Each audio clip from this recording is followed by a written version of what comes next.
nós reservamos um tempo no final, tá? Para fazer um bate-bola.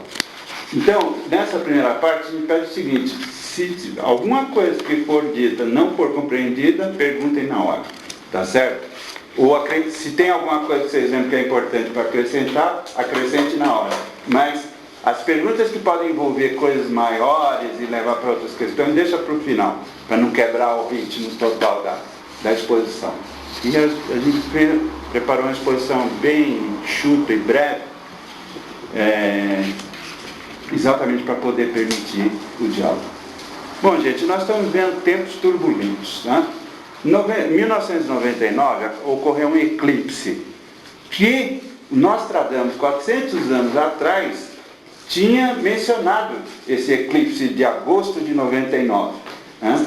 O homem era bom de cálculo, porque imagina que naquela época ia ter efeméride até o século XX, de jeito nenhum. Mas ele fez um cálculo lá e ele viu, vai ter um eclipse em agosto de 99, ele vai ser muito importante.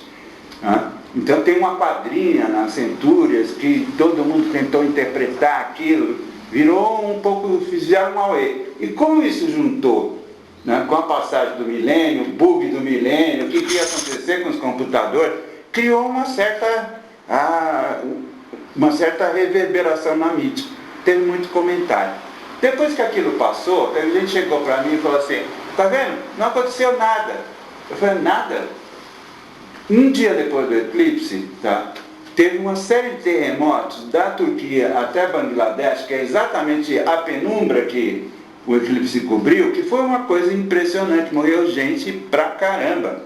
Né? Foi assim, e era um dia atrás do outro. Foi algo muito forte. Ele foi andando? É. E na mesma direção que a penumbra do eclipse rolou. Né? Então, não aconteceu nada, ponto. Aconteceu, mas não do jeito que a imaginação das pessoas, por causa do Nostradamus, chegou a acreditar que era aquilo. Né? Depois veio 2012. Né? Desde 2005 que a coisa crescia na mídia, crescia na mídia, crescia na mídia.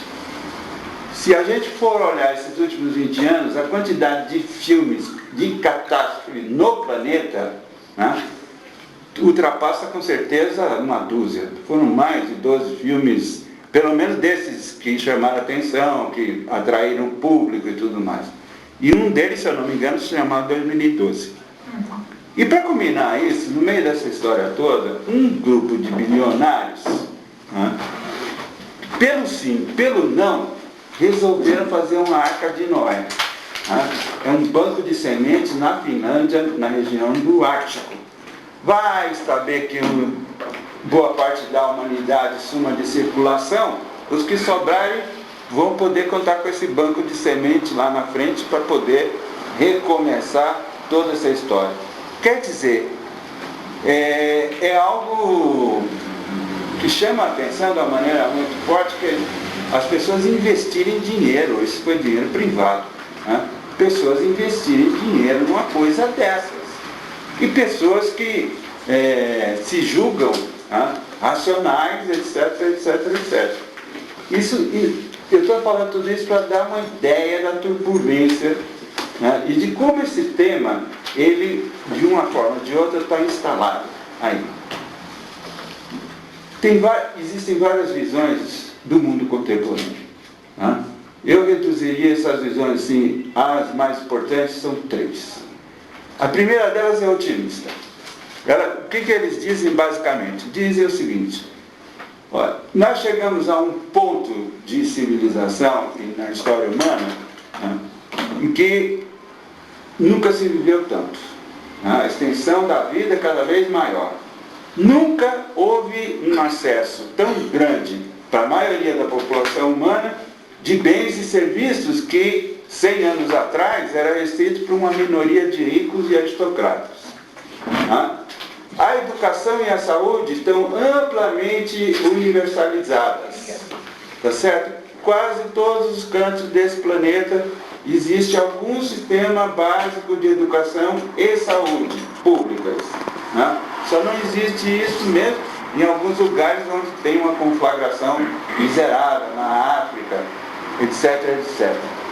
As pessoas que querem se informar hoje em dia dispõem de dois recursos muito fortes e acessíveis, a televisão e a internet, né? Quem quiser se comunicar com alguém que está do outro lado do planeta, hoje é possível, com facilidade e de um jeito muito barato, né? Portanto, nós nunca estivemos tão bem como hoje. Há problemas, eles dizem? Sim, há problemas. Mas esses problemas podem ser resolvidos com esforço, com perseverança, com ciência e tecnologia. Tá? Então é assim, a geopolítica. Né? Geopolítica, vocês sabem que a economia se globalizou, mas ao mesmo tempo a gente está vendo o ressurgimento de nacionalismos e regionalismo em tudo quanto é lugar. Os escoceses fizeram plebiscito para talvez se separar do Reino Unido. Né? O pessoal da Catalunha também está pensando, quer dizer, há um revigoramento, e na Europa você vê isso com certeza, ao mesmo tempo que você tem uma centralização, você tem a emergência de uma série de partidos em quase todos os países da Europa que são muito nacionalistas. Que fala que a União Europeia foi um equívoco e isso precisa ser revertido. Né? Então, eles falam, o pessoal que é otimista diz o seguinte, olha, é muito difícil a gente coordenar 190 países, que são os que frequentam a ONU, por exemplo. Mas é possível a gente criar um bloco mínimo, você compreende, para dar uma direção geral, né, para as coisas desse planeta. Eles têm otimismo, né, em relação a isso, especialmente o grupo do G7, Estados Unidos e potências europeias da Europa Ocidental. Tá certo? Essa é a visão básica que eles têm. Água. Água, todo mundo sabe, e não adianta dourar a pílula, que a água no planeta a gente está usando muito, numa velocidade muito grande, que os mananciais não repõem, e ainda por cima está poluído. Eles reconhecem isso, mas dizem o seguinte, as usinas de dessalinização estão ficando cada vez mais eficientes e mais baratas. Tá? Então, se houver realmente um drama agudo em cima da água, a gente vai poder resolver isso, porque já tem uma tecnologia que está avançando. Tá? Terra arável. Há processos de desmatamento e desertificação pelo planeta. Tá? Eles também reconhecem isso. E pode ser que a quantidade de terra arável se reduza daqui para frente. Não tem problema. A gente vai ser capaz de fabricar proteína vegetal e animal em laboratório. Tá? Então, há uma carga muito grande no pessoal que é otimista em cima da ciência e da tecnologia. Tá? Existem mais duas variedades de otimismo. Uma delas diz o seguinte, é verdade que nós fizemos uma confusão medonha, nós, humanidade, né? E que nós estamos num ponto meio crítico aí, mas não tem importância, uns ETs benevolentes virão nos salvar. Isso para... Olha, eu tô colocando isso porque existe, entende, uma porção de gente que acredita nisso, tá certo? Que acredita nisso, né? É uma versão materialista do messianismo. Tá? O que é um messianismo nas religiões cristã, islâmica, judaica, está convertido, entende? Em vez de esperar o Messias, eles esperam os ETs chegarem. No final, e eu falo primeiro materialista porque os ETs são seres biológicos como nós. Tá? E segundo, porque essa chegada, né, dos ETs vai nos ajudar de que jeito? Com a grande tecnologia avançada que eles provavelmente possuem. Né? Então, é uma visão materialista. É muito interessante isso, porque os ufólogos, eles de uma certa maneira, eles acham que tem alguma coisa espiritual e esotérico na ufologia. Não tem nada. É biologia materialista isso.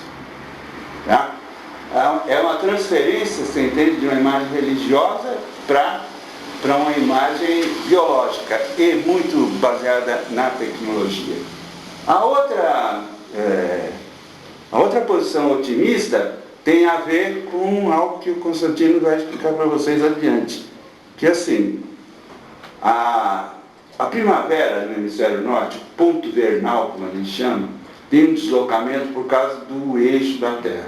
É um deslocamento muito lento, 25.900 anos aproximadamente. Tá? Então, isso forma as eras. Então, se diz que a gente está na era de peixe. O que significa basicamente o seguinte, que no dia 20 e 21 de março, quando o Sol cruza a eclíptica, tá? A direção que está apontada, a constelação física, não é Áries, é Peixe.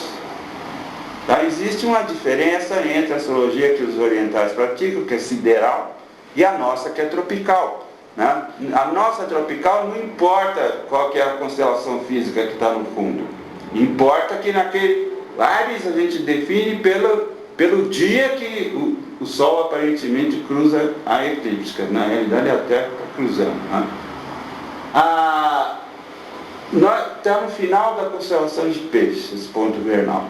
Mais uns 400 anos, isso vai mudar para Aquário. E tem gente que acha o seguinte, porque Aquário é muito melhor que Peixe, muito mais pacífico que Peixe. Quando fizer essa transição, né, de Peixe para Aquário, as coisas automaticamente vão virar como se Aquário fosse mais pacífico do que Peixe.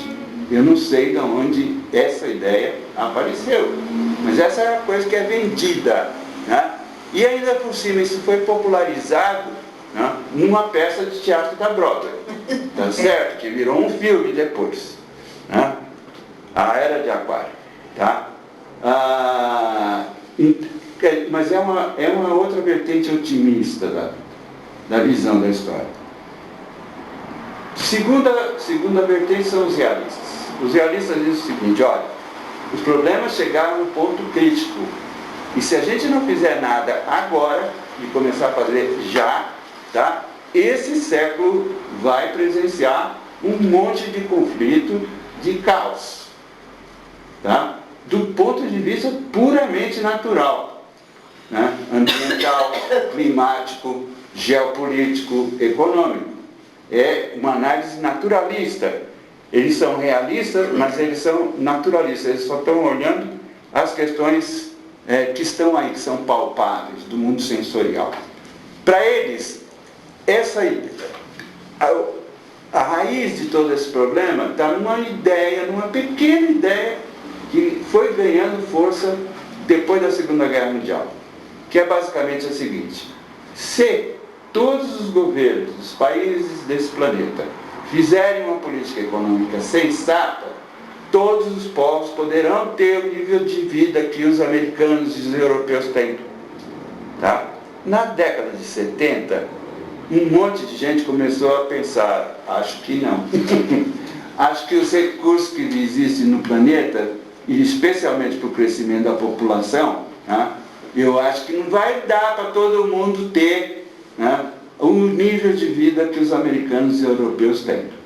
Tá? Essas desconfianças em relação a esse tipo de política começam a aparecer na década de 70. Hoje nós temos plena consciência que não é possível. Precisaria ter 2 planetas Terra para poder isso acontecer. Tá? Então, o que acontece? Mas acontece que os políticos acreditavam nisso. Os políticos acreditaram nisso. Né? Todos os países têm a possibilidade, se seguirem as políticas corretas, de chegar ao nível de vida que eles chegaram. Né? O grande problema disso, você compreende, é que, como a industrialização é cada vez mais descartável a partir da década de 60, eles começaram a produzir coisa para durar 5 anos, para você comprar tudo de novo, e agora passou para 1 ano. Né? Computador, imagina, ninguém manda fazer manutenção em computador. Celular, você descarta em 6 meses, 8 meses, você está descartando o celular. Isso significa o seguinte: você tem uma corrida imensa aos recursos naturais para manter isso funcionando. Né?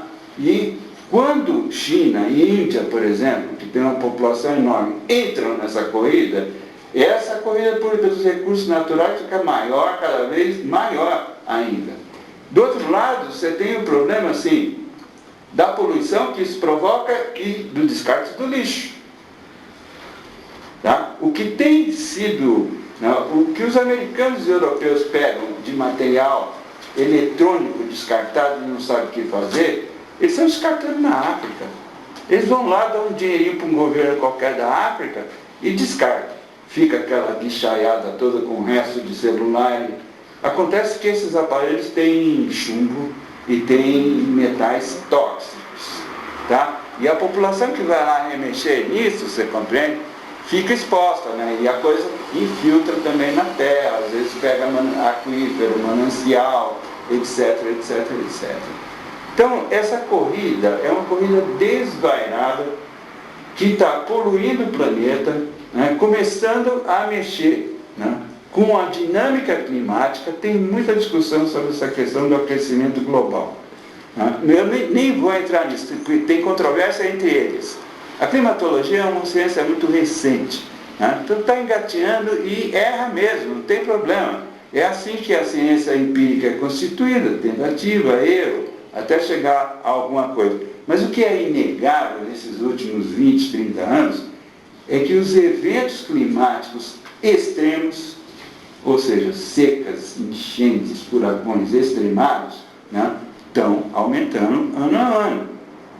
Tá? Se isso vai resultar num acréscimo de 2 graus na temperatura, nós não sabemos direito. Mas que isso já está acontecendo e está criando uma população de refugiados climáticos no mundo que hoje é estimada em 20 milhões de pessoas. Tá? 20 milhões de pessoas já estão fora dos seus lugares de nascimento por conta de secas, enchentes fulminantes, tornados, etc, etc. E a tendência é que isso cresça, se continuar no ritmo que tem acontecido. Né? Até aqui do Sudeste, imagina, no verão sempre choveu, chuvas torrenciais, tudo esse ano deu esse rolo todo. E se o próximo verão aqui acontecer a mesma coisa, nós vamos passar apuro, né? Nós tivemos sorte, porque em fevereiro, março ainda choveu bastante, então deu uma abrandada aí na questão. Tem muito bairro em São Paulo que tem água algumas horas por dia. Né? Mas de qualquer maneira. Aqui mesmo em Pinheiros falta água. Oi? Aqui mesmo Aqui em Pinheiros, de vez em quando falta água. Ah, chegou a ser sistemático agora, não sei como é que está, mas durante o verão, eu moro aqui em Pinheiros, acabava a água às 3 da tarde e só voltava de madrugada. Então, prédio, como eu moro em prédio, tem caixa d'água, a gente fazendo economia tinha água, mas tinha que economizar bastante. E eu acho que ainda está faltando, porque lá no meu prédio eles ainda ficam catando água da chuva. Da uma até a madrugada. Eu não sei que horas a madrugada volta. Tem vários. Eles fecham uma, Tem vários bairros. Tem vários bairros. E assim, eu acho que a maior parte de São Paulo Tem vários bairros assim. Tá com água meio. Né? E se a gente tiver uma seca. Fora que a água, né, dizem, o médico disse para mim que a água de volume morto ela é extremamente contaminada. Por isso você não tem ideia de que água é essa. Bom, meu vaporizador virou marrom avermelhado por causa da... Não. E o cloro, a quantidade de cloro da água. Você filtra e mesmo assim o tem cheiro. Tem gosto. E o gosto. A gente em casa só tem tomado água mineral. Não tem jeito. Não é por frescura, é porque não dá para suportar mesmo, né, o gosto da água. E os realistas dizem o seguinte, olha, esse pessoal otimista, eles estão com o pé meio fora da realidade, porque eles acham que vai dar para manejar esses conflitos geopolíticos que estão acontecendo, tá? Com o jihadismo do jeito que está. Quer dizer, de repente surge uma milícia que tinha 2.000 pessoas no Iraque que estava todo convulsionado e na Síria que estava todo convulsionado. De repente eles tomam a segunda maior cidade do país, Mossul. Né? Aquilo demonstrou o seguinte, não tem governo no Iraque. Quer dizer, tem governo, o governo funciona. Né? Na Síria já veio uma guerra civil de 4 anos e a coisa lá também está. E isso tomou uma dimensão, você compreende, que era uma coisa assim, que ninguém poderia, em 2013, ninguém iria apostar que ia surgir uma coisa como o Estado Islâmico. E parece, tá, que o Estado Islâmico tem alguma coisa apocalíptica na ação dele. Nós vamos ver por quê. Tá? Porque os islâmicos sempre associaram o processo do final do ciclo com uma cidade específica na Síria. Tá? E essa cidade, Dabiq, ela dá um nome, por exemplo, à revista eletrônica do Estado Islâmico, que foi a cidade onde eles degolaram o primeiro cara que eles executaram e fizeram um vídeo. Então tem uma coisa que está meio obscura ainda, que parece, tem alguns indícios que a ação do Estado Islâmico no Oriente Médio tem conscientemente e voluntariamente uma coisa de apressar, tá, a chegada do Messias. Tá certo? Nós vamos ver isso direito. Criar Então, o caos, né? Criar o caos para vir quanto mais, como as escrituras dizem que é um sistema caótico que vai crescendo no final, tá? Então vamos ajudar logo esse caos para vir logo o Messias. Já existiu dentro do judaísmo uma corrente que fez isso no século XVIII, tá?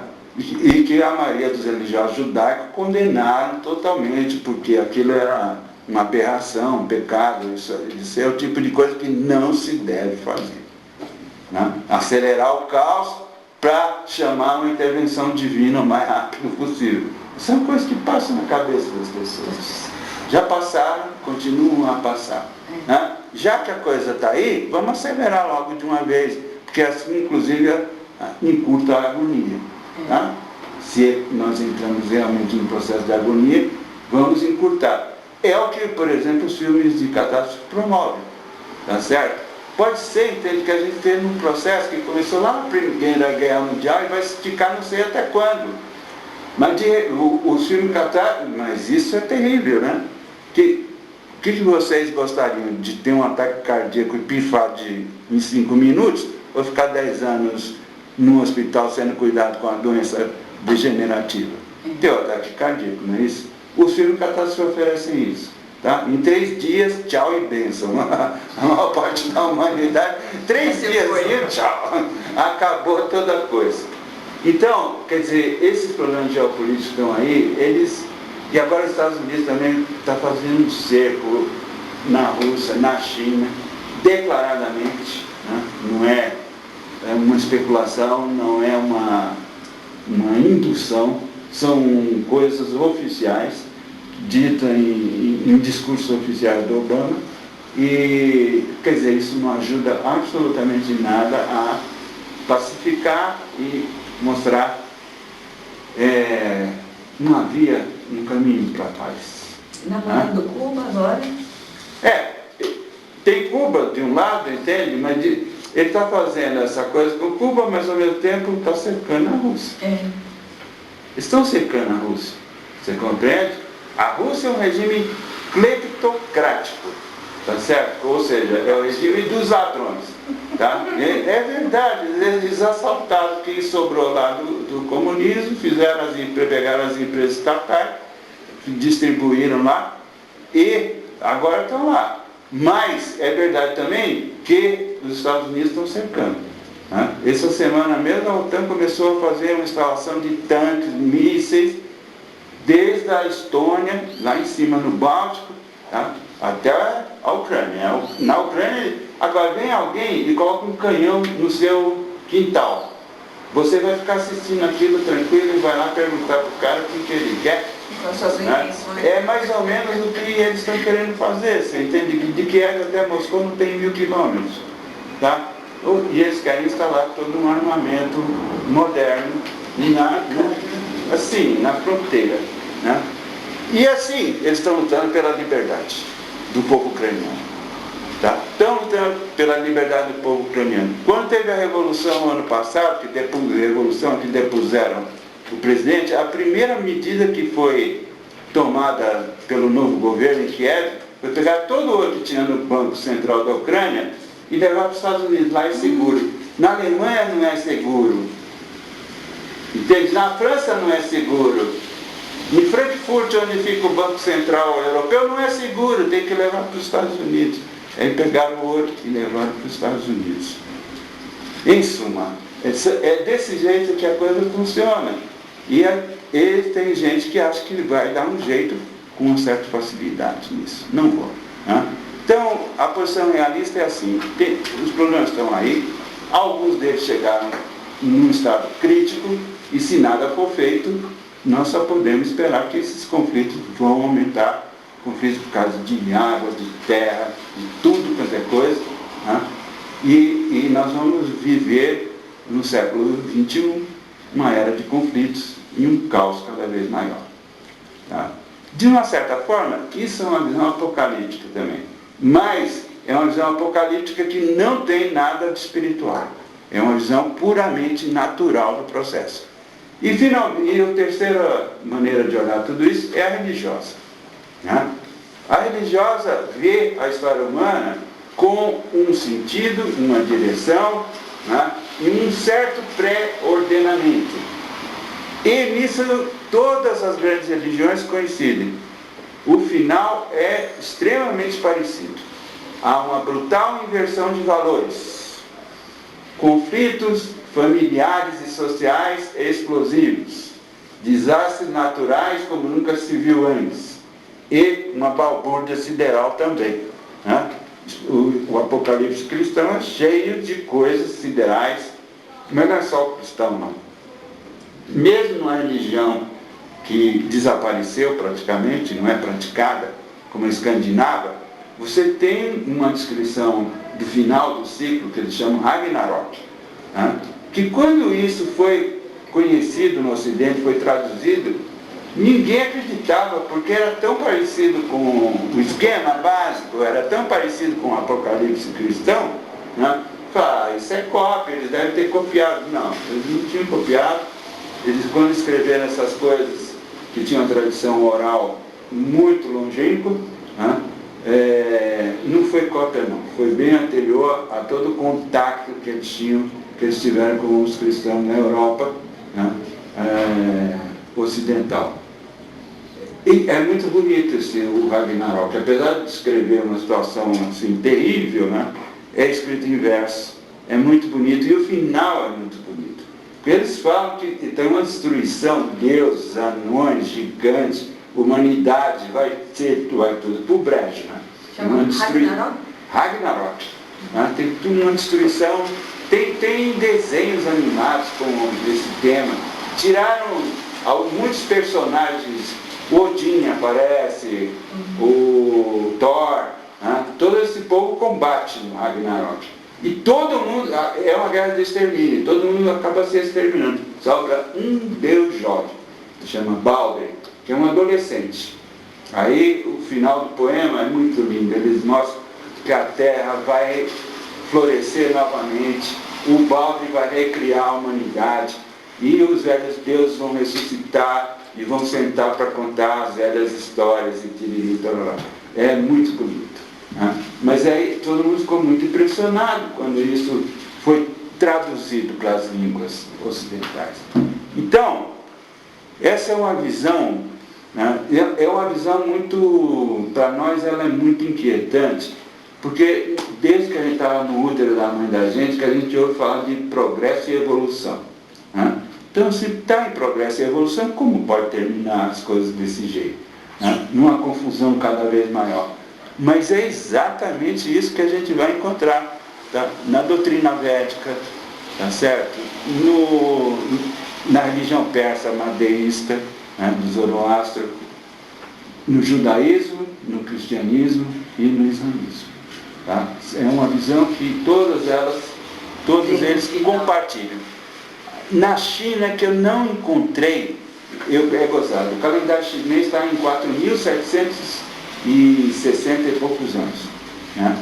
Mas eu não encontrei, entende, uma doutrina cosmológica. Pode ser que exista, mas eu, nas minhas pesquisas, no que eu consegui pesquisar e tudo, eu não encontrei isso. Mas a China é mais nova em calendário do que os judeus? É mais nova, né? É mais nova, um pouquinho mais nova, a gente já vai ver. Eles estão com 4.700 e bababá. Estão se aproximando de 5.000 anos. Oi? Os judeus já estão com mais de 5.000. Tá, 5.700. Nós vamos ver, tem aqui os dados direitinho. Então, a primeira que a gente vai olhar é o calendário cristão e a doutrina cristã. Veja só, nós estamos próximos a completar 2000 anos da morte e ressurreição de Jesus. Nós não sabemos que ano isso vai acontecer, né? Porque não se consegue determinar exatamente a data do nascimento de Jesus. Se Jesus nasceu quando Herodes ainda estava vivo, ele nasceu antes do ano 4 AC. Porque a gente sabe, pelas fontes judaicas, que Herodes morreu em 4 AC. Portanto, antes de Cristo, 4 anos antes. Portanto, se Jesus nasceu e Herodes estava vivo, como relata 2 dos evangelhos, não, ele é antes. Essa data foi determinada muito tempo depois do nascimento de Jesus.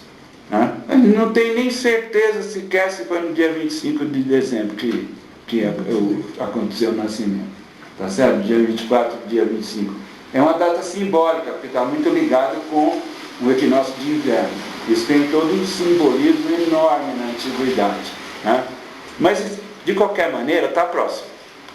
Tá? Seja 15 anos, seja daqui a 20 anos, está próximo a completar 2000 anos, da onde efetivamente começa a história cristã. Porque a história cristã ela começa com a morte e a ressurreição de Jesus. Tá? As fontes, e eles esperam a volta de Jesus. As fontes são o livro cristão das Revelações, atribuído a São João, o capítulo 24 do Evangelho de São Mateus, que Jesus faz um discurso profético numa das noites lá da Semana Santa, a lista papal de São Malaquias, que está terminando, nas interpretações, e tem algumas referências ao final dos tempos e ao anticristo em algumas epístolas. Não de Paulo, mas tem acho que na de Pedro e na de São João, tá certo? Tem algumas referências esparsas. Então, agora Constantino vai dar uma ideia do Apocalipse de São João. Vocês já leram? Vocês têm Apocalipse? Tem?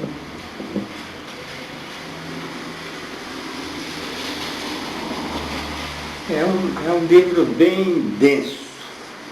A gente ouve falar muito, porque nas situações habituais que a gente ouve sobre tempo, fim de tempo, as visões religiosas sobre ciclos, o Apocalipse é mencionado e algumas figuras, a figura da besta, 666, acho que todo mundo já ouviu em um lugar ou outro menções assim, Gog, Magog. Então é muito fragmentário o que sobra dentro das nossas referências cotidianas, aquilo que vem do Apocalipse de São João. E agora relendo foi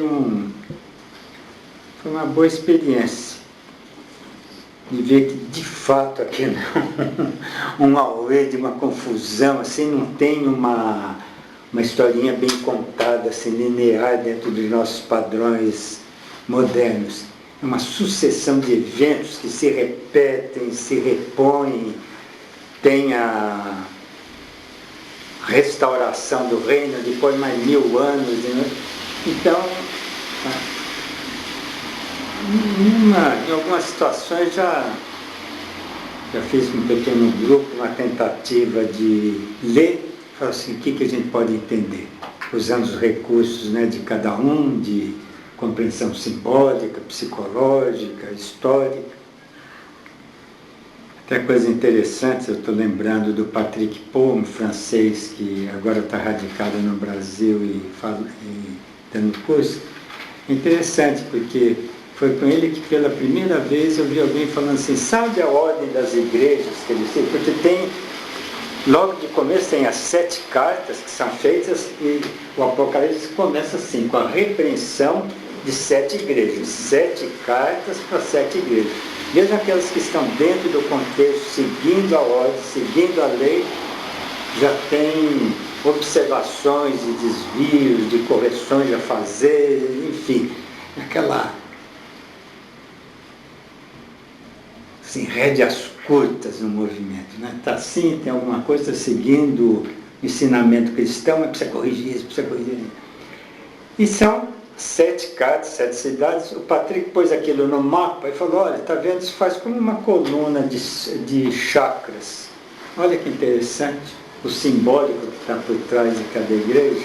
É como se falasse assim, por trás de cada uma dessas cartas tem um significado de informações do que dentro da minha vida comum eu deveria corrigir, rever do ponto de vista de postura, de cuidado com cada uma das funções. Bom, é só para dizer que a gente pega um texto assim alarmante, aquela coisa assim, aquele auê tremendo, alguns vão lá, se debruçam sobre o texto, vão lá pinçar informações, traduz aquilo por trás da dramaticidade do relato, referências assim. Isso a gente não vai poder fazer hoje, mas fica como só uma referência. E lembrando, né, que começa com esses 7 cartas para 7 igrejas, depois tem o livro selado e vão tirando 7 selos. E aí começa a desgraça. Cada selo é um anjo que vem e faz um arraso no planeta.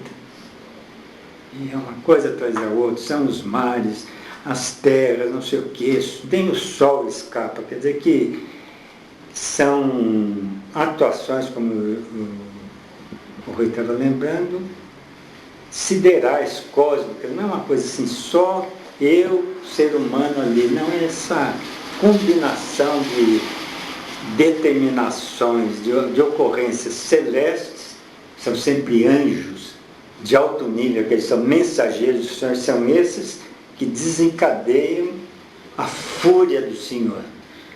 Então lá não é a visão mais moderna, assim, cristã, que fala paz e amor, bicho, Deus vai aceitar todo mundo, Deus acolhe, diante do divino, aquela disposição magnânima, aberta. Não, esse Deus desse Apocalipse é furioso, irado.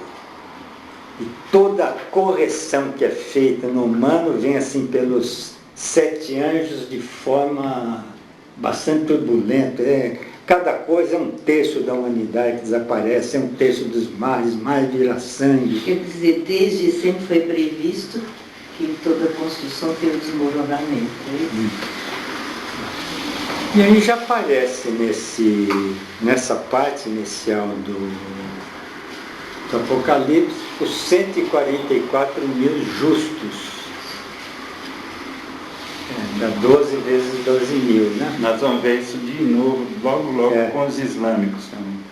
Então essa visão também cósmica, de que tudo que se manifesta na totalidade é em 12, quando você olha para o céu, quando ele fala do zodíaco, são os 12 constituintes.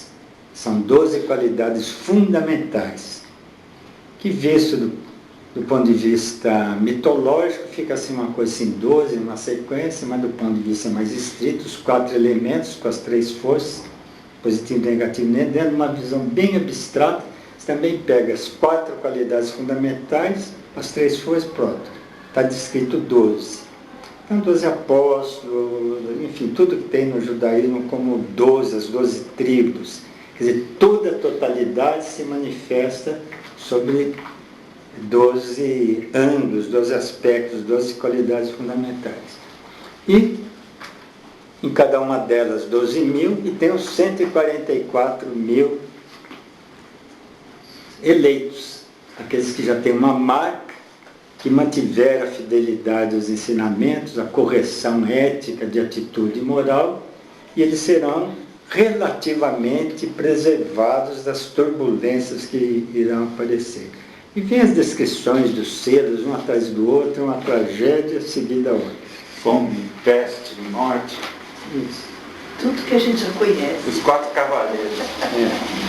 Aí os cavaleiros são 4. Sétimo selo, depois tem, não bastasse isso, as 7 trombetas, né?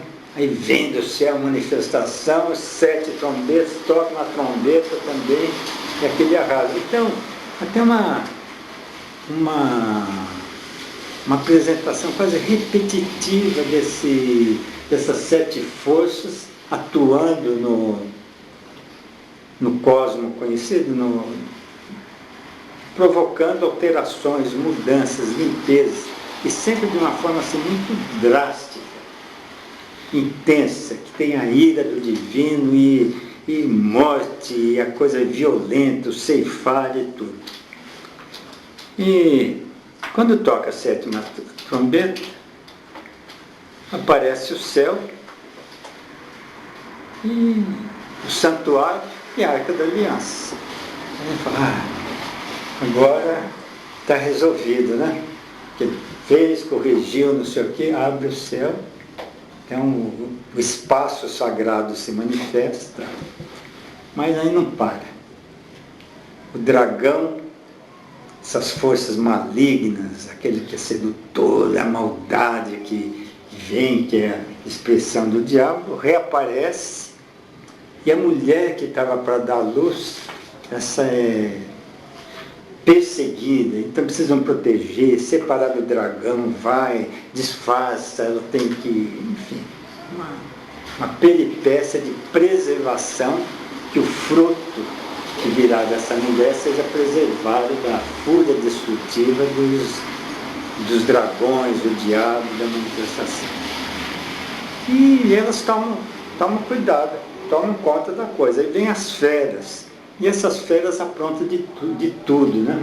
Se o dragão que vinha forçando a humanidade, seduzindo, ali no final da 7ª trombeta também foi aprisionado, gerou-se dele feras que falam em nome do dragão, e são essas feras que vão tomar conta da situação. E elas reaparecem, e isso que eu acho muito interessante, que eu acho que mais no final a gente vai ter um pouco que trocar com a experiência de vocês a esse respeito. Essas feras realizam milagres, fazem coisas maravilhosas, tudo que é desenvolvimento faz, e a humanidade fica encantada pela expressão dos herdeiros, né, do herdeiro do dragão, dessas feras diabólicas que vêm, que tem lá os reis que fazem parte da turma, os comerciantes que ela protege e facilita, e fica numa adoração, aí toma conta de tudo, da condição humana, do espaço humano, retoma esse poder, essa manifestação, o controle. E aí, de novo, esses milagres vêm a serviço da fera, vem o anúncio do juízo. Aí é o juízo final, né? Ele teve todas aquelas forças corretivas, a retomada dessas forças sedutoras da fera, e aí é anunciado, de fato, o juízo final, o fim, a finalização. E aí, de novo, os anjos. E as 7 pragas que vêm aí não bastasse, né, os 7 selos, os 7 trombetas, aí agora vem as 7 pragas para... E são 7 acontecimentos drásticos até chegar ao juízo final? Não, você vê, teve vários, olha, quando teve os 7 selos, 7 trombetas, primeiro as 7 repreensões a igrejas, 7 selos, as 7 trombetas, e agora 7 pragas. Já depois de ter enquadrado o dragão, mas ele ter retomado e reaparecido. Então são 4 etapas, 4 são 4 tempos. Pelo menos estamos assim, né? É uma boa. E aí vem nessas pragas também. vaso. Aí eles vão também, vem sete taças, que são os portadores das 7 pragas, são despejadas, aí vão acontecendo aquelas atribulações em todos os diferentes níveis. Até que no despejo das 7 taças, das 7 pragas, parece que as coisas se acertam, aí aparece, quando parece que está tudo certo, aí vem a descrição da Babilônia, a mulher da Babilônia. Então, a prostituição que ela mantinha, toda aquela facilitação dos reis e poderosos, os comerciantes, aqueles que ganhavam e progrediam tão bem com eles, que aí tinha uma marca, todos eles eram marcados também para poder usufruir daqueles benefícios que a fera produzia com a ajuda lá da mulher da Babilônia, também recebia uma marquinha. Que não era dos 144 juros, mas lá, você tem aqui o crachá para poder circular, fazer como quer. E acaba, no fim, vindo mudanças e a destruição da Babilônia. Essa destruição é feita, as feras são enjauladas, são presas. Parece que tudo estaria pronto, então agora já pode aparecer Jerusalém, ainda tem um reinado de 1000 anos, né? Também fica assim, tem um pouco da manifestação assim, de tudo aquilo que já foi de certa forma colhido, um anúncio, e a corrosão simultânea disso tudo. Até que volta, né? Sai disso de novo, o dragão, fera, aquela auê com os dragões, eles são subjugados finalmente, e aí vem a paz. E a morada de Deus é oferecida. É mais ou menos isso, né? É isso. É isso. É isso. Então é interessante nesse contexto assim, muito destrutivo, mesmo a coisa que foi aí num retiro, ele estava falando que o próprio padre lá do retiro falou assim, o Apocalipse é muito escatológico, assim, quer dizer, que é um arraso, né, é uma destruição de tudo. E a forma drástica com que isso é colocado, você fala, olha, acorda, porque é grave, não dá para fazer a média, assim, não dá para... não dá um jeitinho aqui, não dá para ser brasileiro no Apocalipse, dá um jeitinho, fazer, né? Ou é ou não é, ou dá ou desce, né? E essas coisas ficam assim muito fortes e o desvio, menor que seja, tem aquela carga corretiva muito intensa. E ao mesmo tempo esse jogo com o diabo, porque tudo aquilo que o dragão faz, deixa de fazer, se apresenta, sempre é permitido que façam isso.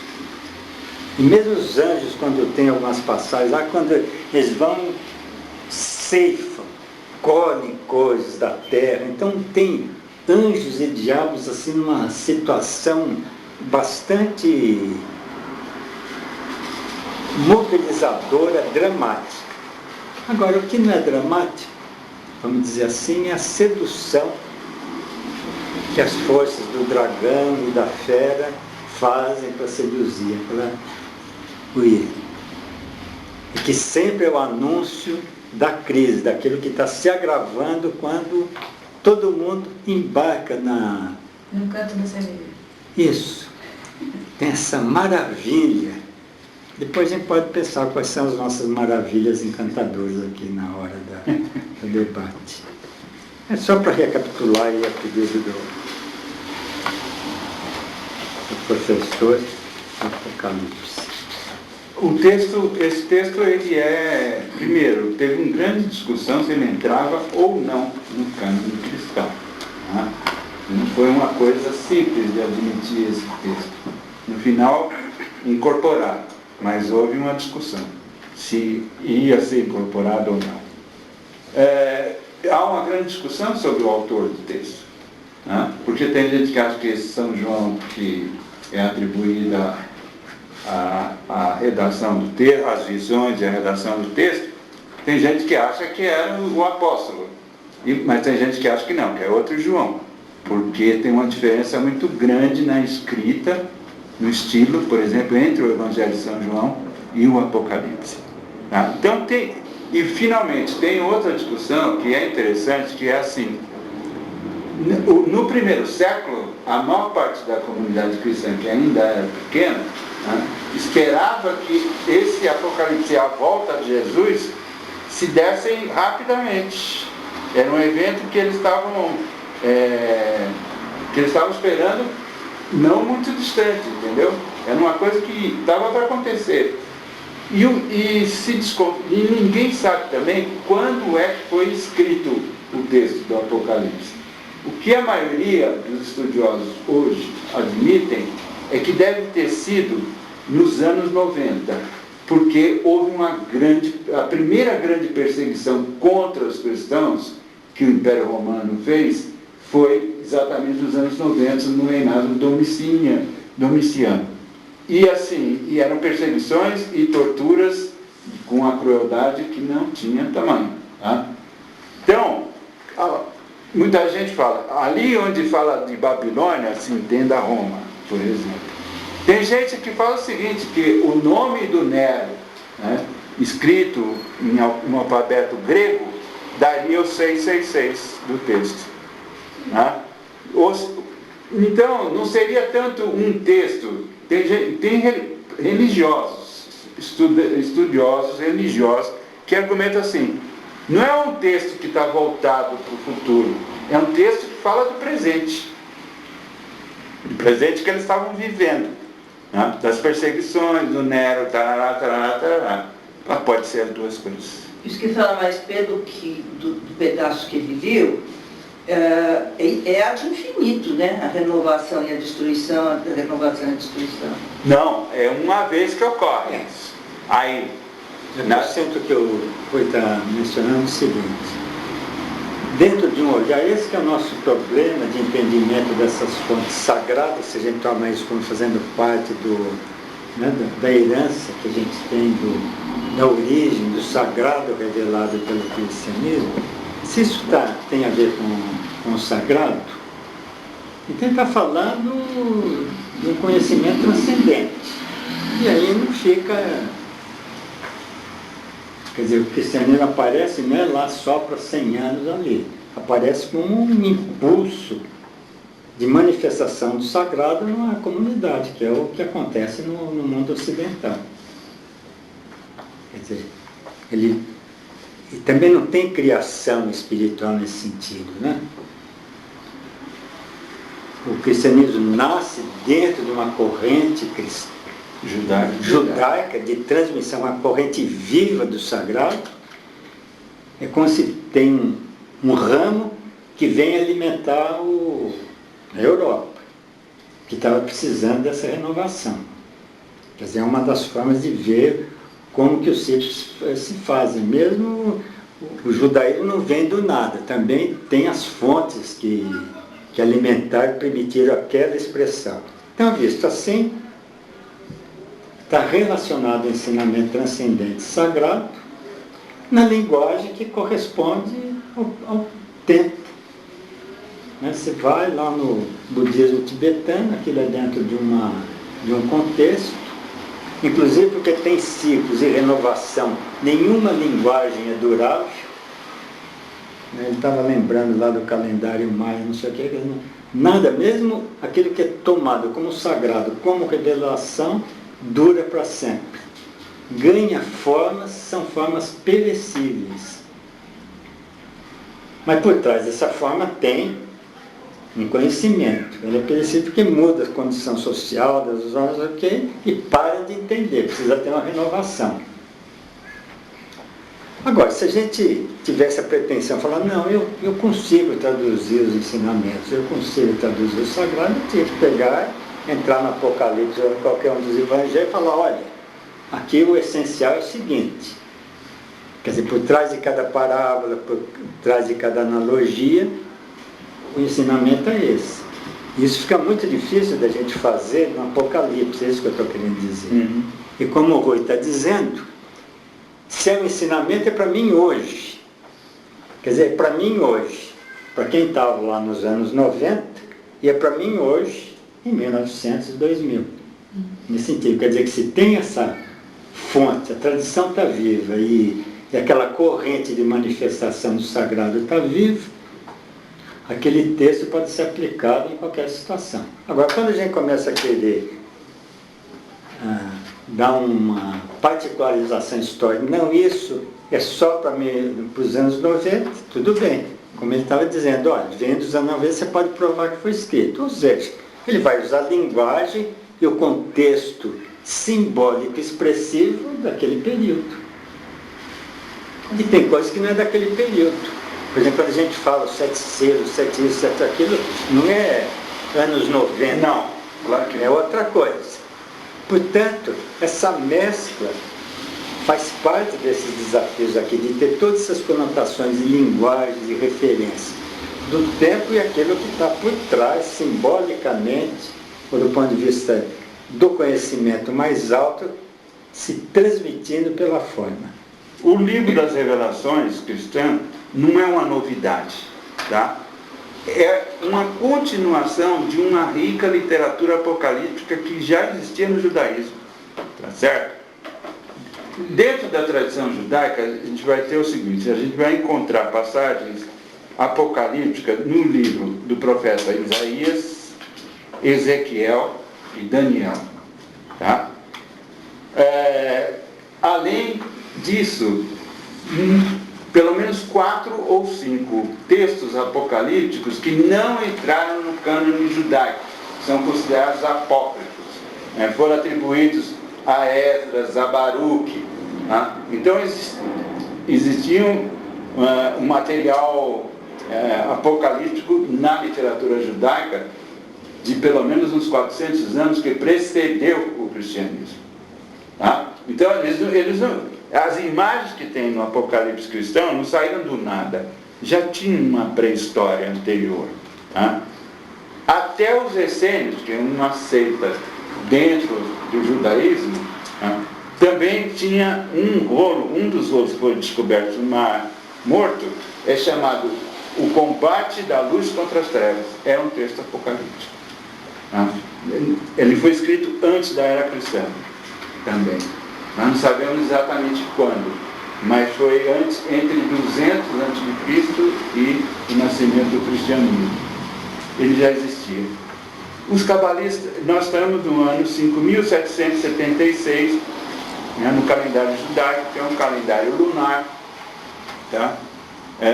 Que é ajustado, justamente porque é lunar, ele tem que sofrer de tanto em tanto tempo um ajuste, porque tem uma diferença de 10 dias entre o calendário lunar e o calendário solar. Os cabalistas elaboraram uma doutrina cosmológica que é basicamente de 50 mil anos, chama Shemitah, a doutrina do Shemitah, 50 mil anos, divididos em 7 ciclos de 7 mil anos cada um, com 1 milênio de jubileu. Isso é uma expansão de tradições judaicas anteriores, que, já, por exemplo, vai se encontrar no livro dos Números e no Êxodo, né? Sobre a escravidão, ou sobre uma série de tradições judaicas de agricultura, né? Que depois de 49 anos, por exemplo, os escravos tinham que ser libertados, e a terra tinha que ter um ano, depois de 49 anos, um ano de descanso total e completo, né? É o jubileu, como eles chamam, tá? Você tem 49 mil anos, 49 anos e mais um de jubileu. Então você tem um ciclo de 50 anos. Os cabalistas pegaram isso e fizeram do ponto de vista cosmológico. Então cada um desses períodos, por exemplo, de 7 mil anos, tem uma correspondência com as sefirotes da árvore cabalística. E tem uma discussão grande. Hoje nós estamos em que pé? Né? Aí tem versões diferentes dentro dos cabalistas. Tem uns, por exemplo, que acham que nós estamos no 6º ciclo de 7 mil anos. E que, portanto, corresponderia a Sefiró do julgamento severo. Do julgamento severo, que é a 6ª Sefiró contando de baixo para cima. Adin, que é o julgamento severo. Dentro desses 7.000 anos, 6.000 anos são de atividade e 1.000 anos são de descanso, de relativo descanso, que é exatamente o ritmo de criação que tem no Gênesis. Tá certo? Então, 6 dias de atividade para criar e no 7º dia o Shabat, descansou. Né? Então eles acham que na cosmologia também é a mesma coisa, 6.000 anos de atividade e tem 1.000 anos de descanso. Vocês vejam que está faltando 230 e poucos anos para chegar nos 6.000 anos completos. Seja esse lá o ciclo que for, se é o 6º, se já é o 7º, não importa. Nós estamos chegando perto de 6.000 quando eles acham que tem a atividade desce, tá? E você tem um período de descanso. Na Índia, por exemplo, o nome desse período de descanso é Pralaya, né? As Pralayas, tá certo? Os judeus esperam que o Messias venha, né? Em Jerusalém. Tá? A aparição pública dele vai ser em Jerusalém. Por isso, alguns religiosos, rabinos, bastante ortodoxos em Israel, acham que para o Messias voltar é preciso reconstruir o templo de Jerusalém no lugar que ele foi construído originalmente, o que significa a demolição da cúpula do domo. Olha a encrenca que tem, né, nessa coisa. E isso não é assim uma especulação de alguns rabinos. Tem uma organização em Jerusalém que arrecada fundos para a construção do templo novo. Tá? Isso não é objeto de muita notícia na mídia. Isso não é secreto de jeito nenhum. Isso você dá para ler, entra na internet, procura, você vai encontrar. Tá? Não é uma coisa que fica se divulgando toda hora. E ainda por cima com esse problema todo que eles estão com os palestinos lá, né? Não é algo para ficar se divulgando, mas não é clandestino de jeito nenhum. Existe uma organização que arrecada fundos para a futura construção, reconstrução do Templo de Salomão. Só assim que o Messias vai reaparecer. Né? Aqui no Ocidente, durante muito tempo, porque tinha uma história que era assim: quando os judeus voltarem para Israel e os ciganos ficarem quietos num lugar, conseguirem perder essa inquietude que é característica da vida deles, né? O final dos tempos está próximo. Né? É uma das lendas que circularam. Uma delas já se cumpriu, que é os judeus voltaram para Israel. Então, isso aqui é muito importante também, por causa de uma questão que nós vamos também ver um pouco adiante, que sempre teve uma curiosidade muito grande no Ocidente, principalmente a partir do século XVIII para cá. É assim, com quem que Jesus andou? Antes de aparecer em público e começar a pregar. Né? Só tem, da infância dele tem aquela breve passagem lá, vai para o Egito, depois volta do Egito, aí com 12 anos ele está no templo, e ele, todo mundo fica muito admirado com a exposição da lei que ele faz no templo, né? E os pais dele vão embora, e aí no meio da viagem para cadê a criança, ele tem que voltar para Jerusalém, e ele está lá no templo. Né? O que aconteceu entre 12 e 30 anos? Né? Porque os evangelhos só vão retomar a partir do momento da atuação pública dele, quando ele é batizado, e aí ele começa o ministério dele. Então sempre teve essa curiosidade, né? E isso deu aso a muita trela e muita especulação. Quando a gente olha o que ele disse, que ficou registrado nos evangelhos, tem algumas coisas que ficam muito claras. Primeiro, ele está muito vinculado a essa corrente apocalíptica que existia dentro da religião judaica. Isso é uma coisa. Ele está muito vinculado aos profetas, especialmente Ezequiel e Daniel, tá? Que são dois aonde aparecem passagens apocalípticas, mas acima de tudo, tá certo? É interessante como as coisas estão debaixo do nariz da gente e não presta atenção.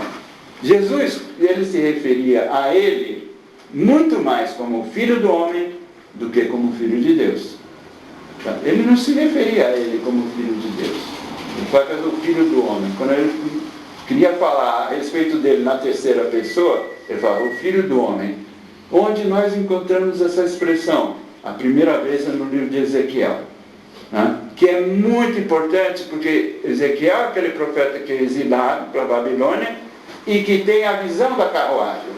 Essa visão da carruagem que tem no começo do livro de Ezequiel deu origem a uma corrente mística dentro do judaísmo, né? Que eles chamam o trabalho da carruagem. Tá certo? Portanto, se a gente presta atenção no que Jesus está dizendo, a gente vê claramente, se a gente conhece um pouco da tradição judaica, lê os livros, a gente localiza bem aonde ele estava referenciado. Tá? Aonde ele estava referenciado. Durante muito tempo, especialmente a partir do século XIX, falava que ele tinha uma relação com os essênios. Né? Bom, você pega um texto essênio que fala o seguinte: os essênios, eles eram os ortodoxos judaicos. Eles saíram de Jerusalém porque achavam que o sacerdócio de Jerusalém estava corrompido. Tá certo? Então eles abandonaram Jerusalém e eles falaram: esses caras não seguem a religião. Inclusive porque quebraram todo um vínculo de tradição familiar do sacerdócio judaico. E eles falam o seguinte: se uma ovelha cair num buraco, tá, no Shabat, deixa ela lá. Jesus não disse isso, disse ao contrário. Tá certo? Disse ao contrário. Tá? Se Jesus andou com os essênios, com certeza não era a doutrina dos essênios que ele pregou. Tá? Não era a doutrina dos essênios que ele pregou. E essa história com os essênios, entende? Rodou.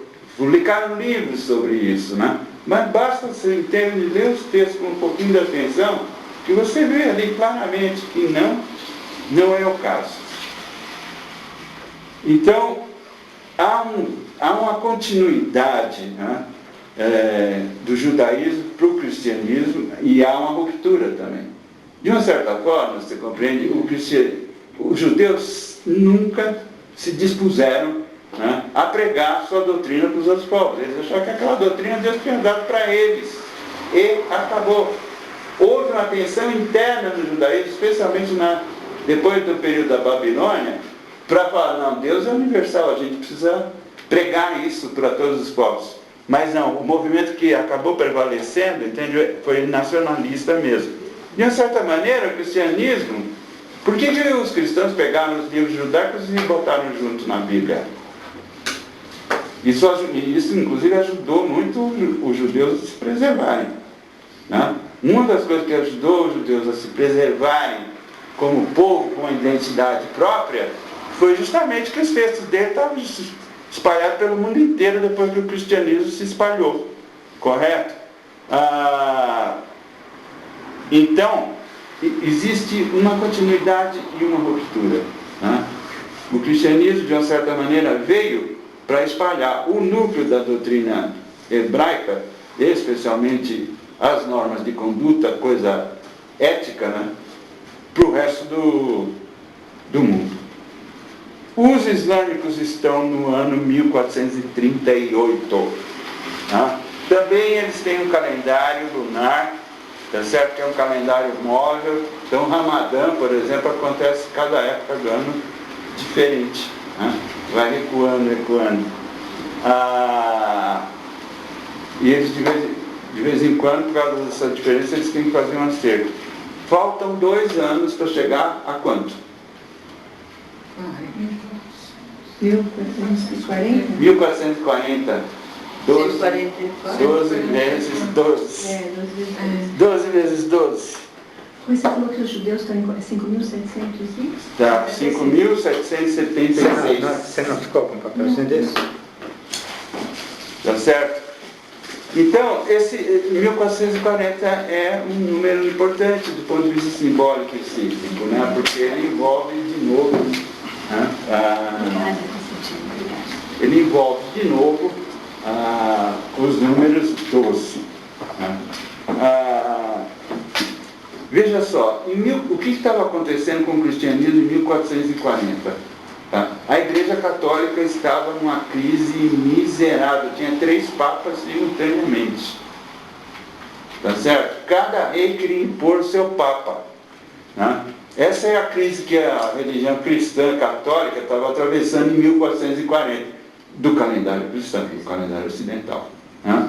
Então, esse 1440 talvez tenha efetivamente alguma importância. Eles esperam, os islâmicos esperam o Messias também.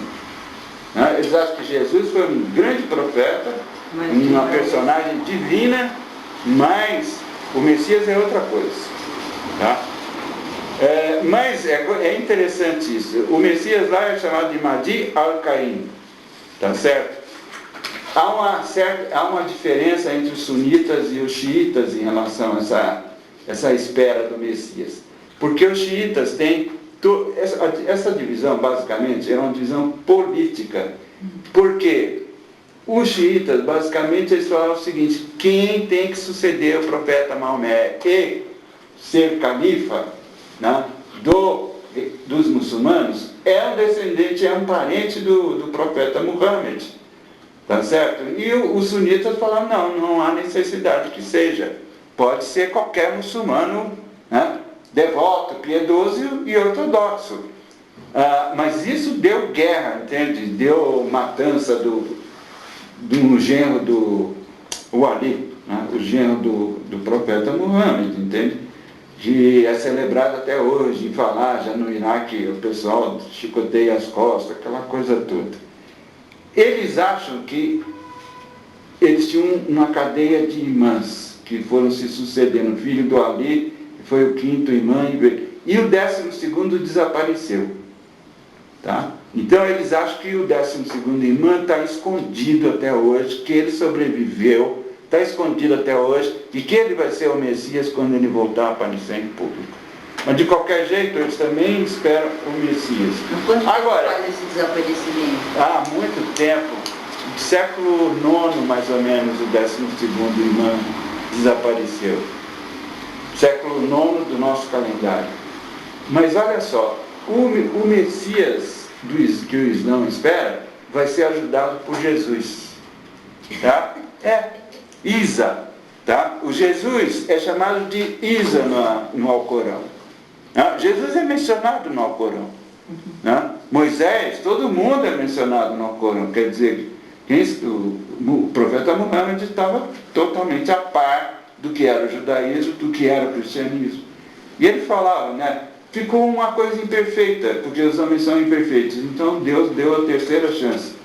E desde o começo no islamismo, tem assim, o islamismo é a última manifestação espiritual, até o final do ciclo.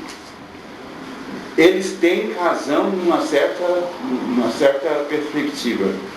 Depois do islamismo não apareceu uma religião multinacional grande. Tá? Apareceu um monte teve divisões dentro do cristianismo, né? Teve a reforma protestante, apareceram sincretismo no Japão, na Pérsia, o Bahá'í, por exemplo, um monte de coisas sincréticas, de divisões, mas assim, uma religião nova que tomasse... Revelação, né? Uma revelação. Uma religião Nesse nova sentido, que tivesse revelação, que se espalhasse multinacionalmente, o islamismo foi a última mesmo. Tá? O islamismo foi a última. Então, Jesus vai ajudar, né, o Messias que os islâmicos esperam. E o Messias que eles esperam vai aparecer numa cidade chamada David.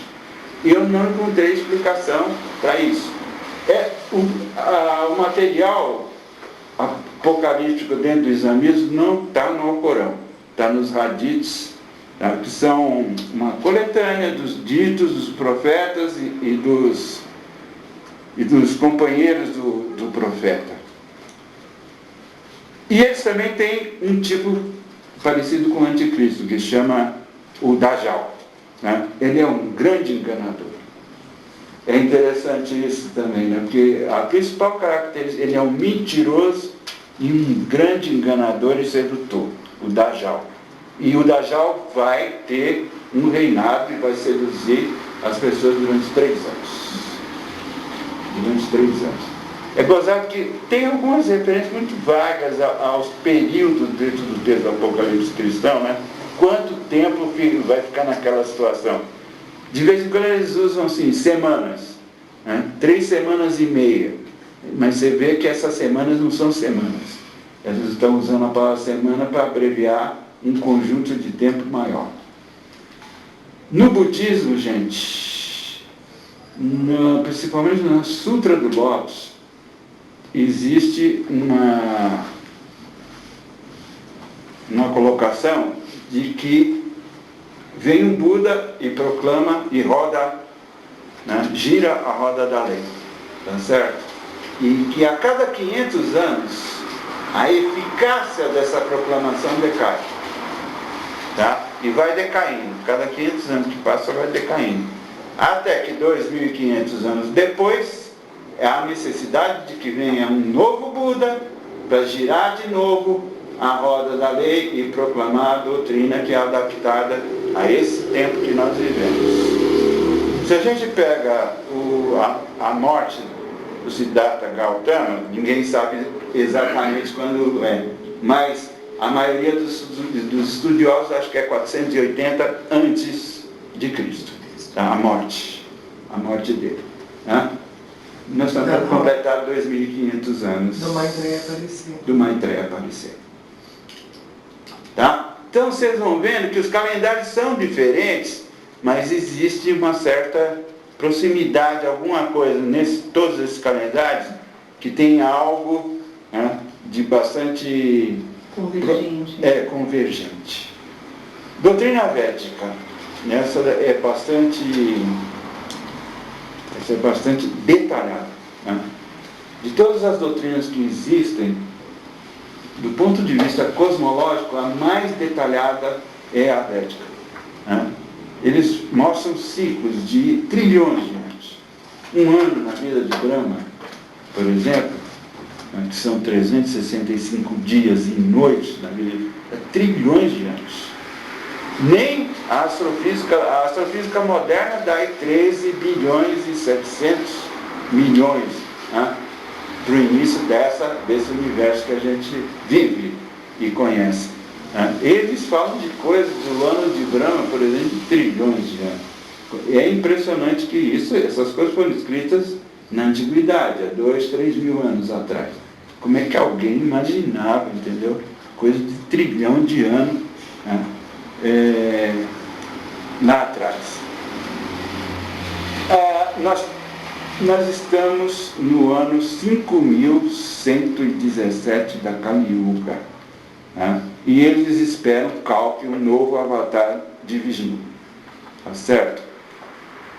Dentro desses ciclos, tem um ciclo básico que eles chamam Kalpa, o Mahayuga, 4.320.000 anos. Esse é um ciclo sideral. Para a história humana, se um ciclo menor, de 64.800 anos. Esse ciclo de 64.000, ele está baseado num dado astronômico. A precessão dos equinócios que eu mencionei, que o Constantino já vai explicar, de 25.920 anos. Se você multiplicar esse 25.000 por 2,5, dá os 64.800. Tá? Então, esse ciclo humano, basicamente, dura 2 precessões e meia de equinócio, dá 64.000 anos. E ela é dividida em 4 idades. Tá? A idade de ouro, que é a sacerdotal, dura 40% do tempo. É a idade inicial. Tá? Isso dá 40% dos 25 das 64 mil, dá 25.920. Depois vem a Idade de Prata, que é dominada, dirigida pela aristocracia, dá uns 19 mil anos aproximadamente.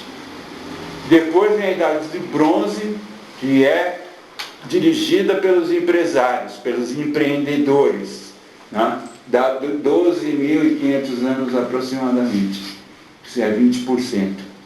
E, finalmente, a Kali Yuga, que dá 6.480 anos, que é 10% do ciclo total.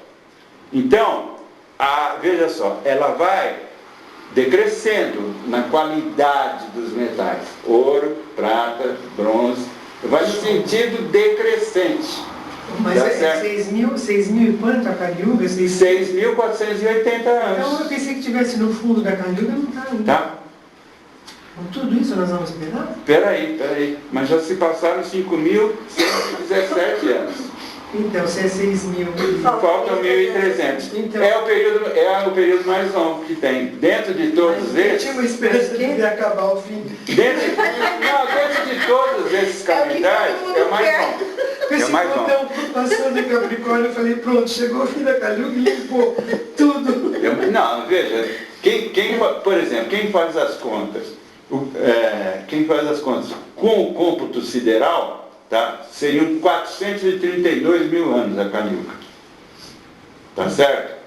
Seriam 432 mil. Então só passou 5 mil, estaria no começo, né? Mas não é isso, entende? Na história humana, o ciclo que deve ser considerado é os 64.800. Então, é muito interessante isso pelo seguinte. A cosmologia, os textos védicos dificilmente falam de data. Tem uma discussão enorme assim, se um dos grandes místicos e escritores védicos, Shankara, que século que ele viveu? Se no século VII ou no século VIII? O século VII. O século VIII está um pouquinho aí para trás, né? Mas nem isso eles têm certeza, tá? Mas para o começo da Kali Yuga eles têm a data assim, exata, dia 18 de fevereiro do ano 3102 a.C. 3 mil e quanto? 3102 a.C. É a data da morte de Krishna. Tá? A morte de Krishna marca o início da Kali Yuga. Tá? Então, por isso que se chega a esse número, 5.117. Tem uma coisa muito interessante nessa data, esse ano, 3.102. É assim, o último calendário maia, que era o quinto, que acabou de terminar, ele começa no ano 3.111 a.C. Tá? E esse calendário maia não tem nada a ver com o calendário védico. Até onde a gente sabe, esses dois povos não tiveram contato. Até onde nós sabemos. Tá? Mas é incrível, porque 3.102 no calendário védico, né, é quando começa a Kali Yuga. E esse último calendário maia, que é o quinto, né, de uma série, começa em 3.111. E essa data, 3.100, é a data que os arqueólogos admitem como a mais provável do começo da escrita na história humana. Ou seja, o que a gente chama de civilização aqui no Ocidente, o início da civilização, tá? A doutrina védica acha que é assim, a entrada na Idade das Trevas. Rui, você falou sobre a Idade de Ouro é regida pelos sacerdotes e tal. E a Kali Yuga? Pelo povo. Tá certo? Pelo povo. Coitados do povo, na visão deles, a democracia é a própria Torre de Babel. Tá certo? É a própria Torre de Babel, no sentido que todo mundo entende de tudo, todo mundo pode dar palpite sobre tudo. Tem vários textos védicos que tratam desse período da Kali Yuga e da descrição dela, né? Principalmente os Puranas. E especialmente o Vishnu Purana. O Vishnu Purana ele dá uma descrição desse tempo que é uma coisa impressionante, porque o texto foi escrito há 2000 anos atrás. É assim, carne será cozida e vendida pronta. Né? Tem uma coisa tão estranha, porque para nós, restaurante é a coisa mais normal do mundo, né? Isso eles estão anunciando um restaurante. Tá certo? A carne não será vendida, a carne será o alimento será cozido, né, e vendido. Tá certo? As escrituras sagradas cairão no domínio público e serão comentadas por pessoas totalmente desqualificadas. Sem comentários. Pula essa parte. Sem comentários. Pensando muito longe, que você falou do Templo de Salomão agora há pouco, e ele foi reconstruído em São Paulo. Aqui, isso, por essa tem uma coisa lá que estava falando, Deixar de fazer o protótipo já está pronto.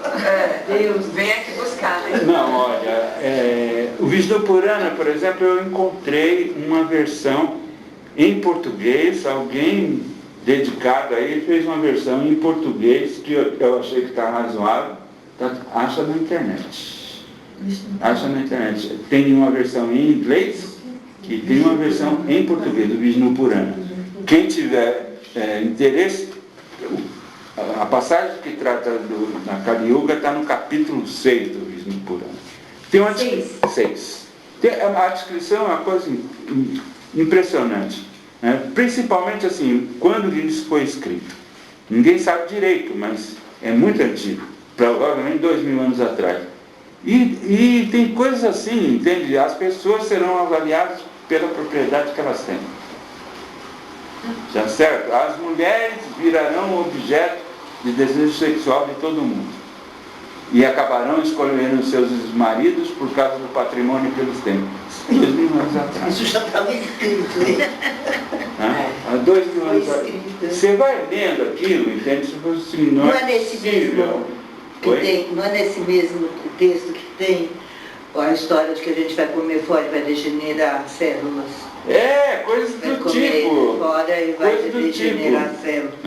Mas é metafórico isso? Não, para mim é concreto. Eu entendo como Geração, concreto. Você come, mas você come uma coisa que está Não, comer fora, deteriorada. é isso que eu tô perguntando. Comer fora, comer fora, cozinhar Acho em que casa. sim, né? Tem Se a tudo. comida cozida deve estar nesse mesmo sequência aí. Se a comida vai ser cozida e oferecida, você come fora e degenera. E eles falam, e outra coisa que eles falam que eles falam que é muito divertido, divertido entre aspas, hilariante, é assim, gente do povo governará, e fingirá ser de estipe principesca.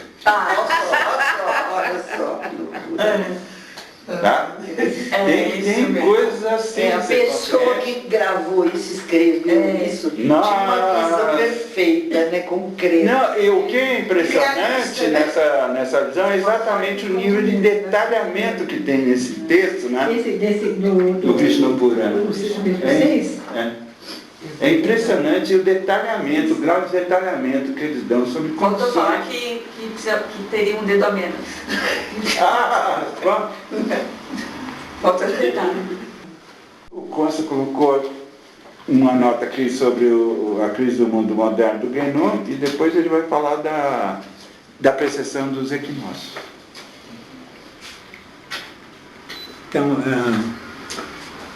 na organização aí da programação, foi sugerido então que a gente encerrasse essa apresentação que ele fez das fontes tradicionais de calendários, ciclos, dessa compreensão da história humana do ponto de vista do sagrado, que a gente tem também as referências astrológicas. Lembrando que nos velhos tempos, astronomia e astrologia era uma coisa só, né? Toda ciência era sagrada, não tinha ciência de ciência moderna. Então quer dizer que, do ponto de vista bem tradicional, a visão astrológica e astronômica era uma só. Como é que está aí? Então está aqui só um resuminho de uns quadros que tem aí dessas referências é assim, uma simples menção, né, dos ciclos, e que a gente fica vendo essas tradições antigas, nenhuma delas durou para sempre, né? Lá os egípcios surgiram, o esplendor desapareceu, mais, etc, etc, etc. Então essa questão de ter ciclos, de uma vida para tudo que se manifesta, momento de esplendor, maturidade depois de decadência e morte, faz parte da compreensão tradicional. E a nossa percepção disso, como o Rui introduziu, se a gente vê do ponto de vista científico, a gente fala o contrário, não fala assim, estamos em decadência, afastadíssimos da idade de ouro, da fonte, do contato com a consciência. Então agora na idade de ferro, é aquela mais obscura, densa, vil, do ponto de vista da ordenação de qualidades mentais. Não, na nossa visão a gente fala o contrário, né? Estamos em evolução, chegou o ponto maior. Então, essas visões assim, do que faz parte do conhecimento convencional moderno, científico, tudo é evolução. Evolução do homem, evolução biológica, a evolução da linguagem, apareceu a escrita como evolução. Ele está mencionado e do ponto de vista tradicional fala assim, olha, a hora que a decadência é tal, o homem já não transmite mais para o homem diretamente, precisa escrever. Era assim com o Ixim, né? O Ixim era transmitido, ó, tinha lá 64 símbolos, e o nome já estava tudo que precisava estar lá, porque a transmissão é do ser que sabe, do sábio para o seguinte. Na hora que vai desgastando esse saber, você não transmite. Aqueles que sabem precisam registrar para escrito. É sinal da decadência, visto desse outro âmbito, ter escrita. E do ponto de vista do nosso sucesso moderno, é evolução. Então é interessante porque todas essas coisas nos ajudam a refletir sobre esse olhar paradoxal. Se a gente fala assim, olha, internet, não sei o quê, como estava lembrando, você conversa do outro lado do planeta aqui, custo de banana, tá bom, é um ganho tecnológico real. Eu posso falar um ganho, uma evolução nesse sentido, mas agora do ponto de vista humano, dentro da visão tradicional, ao contrário.